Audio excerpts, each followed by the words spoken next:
सच्चिदानन्दरूपाय विश्वोत्पत्त्यादिहेतवे तापत्रयविनाशाय श्रीकृष्णाय वयं नमः। जय श्री राम मित्रों, आप सबका स्वागत है अपने इस YouTube चैनल पर। आज आगामी भाद्रपद शुक्ल पक्ष की एकादशी, जिसको हम सब पद्मा एकादशी के नाम से जानते हैं,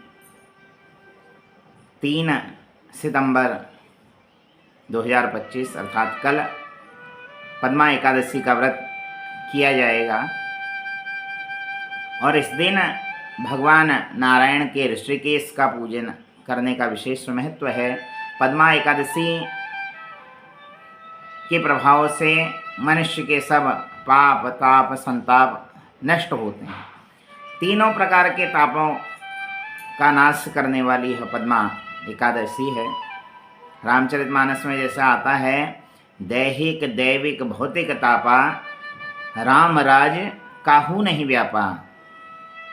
तो कथा आती है सूर्यवंश की ही, कि राजा मानधाता जो बड़े प्रतापी राजा हुए सूर्यवंश के, और इसी सूर्यवंश में आगे भगवान विष्णु ने राम रूप में अवतार लिया।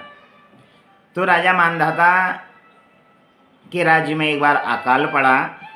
तो इस अकाल की मुक्ति हेतु उन्होंने भी इस पद्मा एकादशी के व्रत को किया था, स्वयं किया और अपने साथ साथ संपूर्ण प्रजा से यह व्रत करवाया। तो इस व्रत के प्रभाव से फिर कभी सूर्यवंश में किसी भी प्रकार का कोई ताप संताप क्लेश आदि नहीं हुआ। इसीलिए राम राज्य के लिए कहा गया, दैहिक दैविक भौतिक तापा राम राज काहू नहीं व्यापा। तो श्रद्धा भाव के साथ इस पद्मा एकादशी के व्रत को जीव को करना चाहिए। एकादशी वैसे भी अपने में संपूर्ण फलों को प्रदान करने वाली है। जो जीव जो व्यक्ति जिस इच्छा से जिस कामना से जिस मनोरथ से एकादशी के व्रत को करता है, उसका वह मनोरथ सिद्ध करने वाली है एकादशी है। व्रतों में भगवान कहते हैं कि एकादशी मुझे सबसे प्रिय है। सब व्रतों में आप और कुछ व्रत नहीं भी कर सकते, केवल एकादशी का व्रत कीजिए, संपूर्ण व्रतों को करने का फल जीव को प्राप्त हो जाता है। तो एकादशी का व्रत जीवन में प्रत्येक व्यक्ति को, जब तक शरीर में सामर्थ्य है तब तक इस व्रत को करना चाहिए। क्योंकि सामर्थ्य जब नहीं रह जाए तो इसलिए शास्त्र कहता है कि वृद्ध और बालकों को व्रत ना भी करें तो भी उसका कोई दोष नहीं लगता।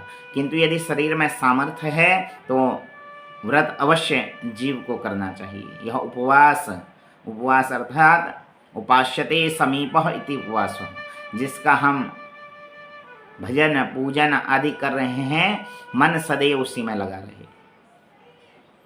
तो कल अर्थात बुधवार के दिन 3 सितंबर 2025 को यह पद्मा एकादशी का व्रत किया जाएगा।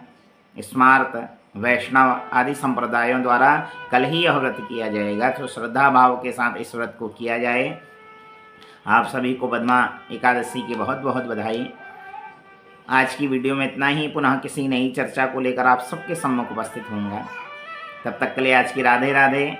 जय श्री राम। हर हर महादेव।